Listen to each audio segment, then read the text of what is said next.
Well, I'll start with the fans and the marching chiefs. To have that atmosphere requires their participation. You know, the stadium can be nice, but you have to have people that want to be a part of this and engage. And I think that's the best atmosphere I've ever seen in a game that I've coached or played at this level. Just awesome. You know, this started with the marching chiefs. My wife was a cheerleading coach here way back, and David and my wife would work together to choreograph some of the things that the band and the cheerleaders would do. So we go way back, but they practice across the way, and then if they have lightning, they come over here and use the underneath concourse area. So I just finally asked if you guys would play the anthem, and it kind of led into them coming over in the fall for the scrimmage, and that led to today. I never thought we'd have that many of them that were able to make it out, and like they were here at 6 o'clock. So just a really cool part of what makes Florida State so special. And then you go to the delivery of the goods. The players have to go out there and try to live up to the environment. And this team has responded in a lot of unique ways this season. But the response to, I think, everything going on around was as good as a response as you could ask for. And I've seen it in other tough losses and coming back and responding in a game or a tough inning. Just a really neat afternoon, evening here to watch this unfold. And you see guys blossoming before your eyes and becoming really unique players. And I just can't say enough about the fans, the environment, and what the band and this whole day. To think people are climbing up the right field wall to try to get a look at this. I mean, you guys have been here a long time and watched a lot. I don't think I've ever seen it. There's people climbing up the equipment in center field or the gate out there. It's really neat, and I just hope we can continue to play. Our defense today was on point.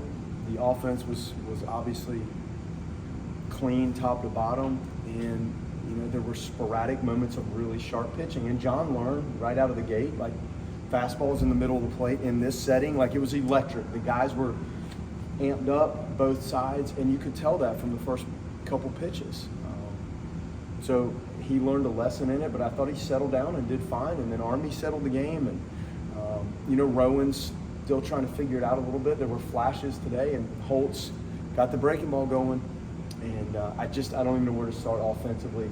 The guys were just locked in. They were locked in, and really from the first at-bat of the game until they were probably in the 6th wasn't what we wanted, but geez, that's hard to do. And I'm proud of the way the guys handled this. That environment's going to be special no matter what, but after how agonizing last year was at times, just to come back a year later and have something like that and sweep Florida and do what you're doing to this point, just how special does that feel? Well, I love to see the guys play at their highest personal level. If I know we can get that, the team composition and the character building of the team and the camaraderie, it will find itself. All teams are unique, but it starts with those guys giving us the best versions of themselves. And sometimes that doesn't equate to winning all the time. But when you see that type of game, to rewind the tape 1 year and how you felt walking out of here after some of these games, including with that team, who's really a good team. They're a good team.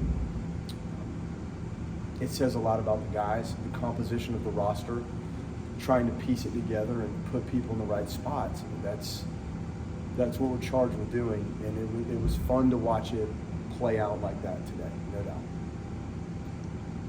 Will you bring the band back? Was that a one-off? Well, they have other things that they have to do, and Dave and I talked about it a couple times. The NC State, like his graduation, so I don't know if we can pull it off again this weekend. We talked about it, and then NC State might be tough, but after today, who knows? Maybe we can do it again. I just thought they're such a neat part of Florida State, and the more you can include the unique pieces of our university into what's going on with the program, it just betters the program's brand.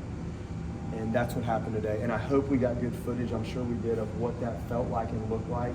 And then to deliver the goods on top of it, as really the cherry on top of the sundae. So we'll see if we can pull it off again. But that was a really nice piece, even if that's all. With somebody like James Tibbs, are you born with the ability to hit the ball that way to left field, opposite field? I mean, I know it's something you can hone a little bit. Are some people just blessed to have that kind of swing and power? Yeah, in the I mean, opposite field? it's a talent, you know, and his pitch recognition and visual capabilities are clearly high level. So you combine some of those traits with the in-game ability to manage it as you're going through at-bats.